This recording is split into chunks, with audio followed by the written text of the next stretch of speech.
কালকে আমি বাজারে গিয়ে হঠাৎ দেখি এরকম একটা ফল। দেখে আমি কাকুকে জিজ্ঞেস করি এটির নাম কি। কাকু আমাকে বলল এটার নাম নাকি গোলাপজাম। এবার গোলাপজাম তো মিষ্টির নাম শুনেছি, তোমরা কি কেউ কখনো শুনেছো গোলাপজাম নাকি ফলের নাম?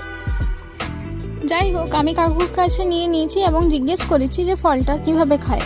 তো কাকু আমাকে বললো ফলটা নাকি পুরোটাই খাওয়া যায়, শুধুমাত্র ভেতরে একটি বীজ আছে, সেটি ফেলে দিলেই হলো। তো আমিও দেখলাম, এই দেখো বীজটি আমি বের করে নিলাম। এবার দেখলাম ফলটা নাকি পুরোটাই ফাঁপা টাইপের। তো আমি একটু টেস্ট করে দেখলাম যে ফলটা মিষ্টি মিষ্টি খেতে।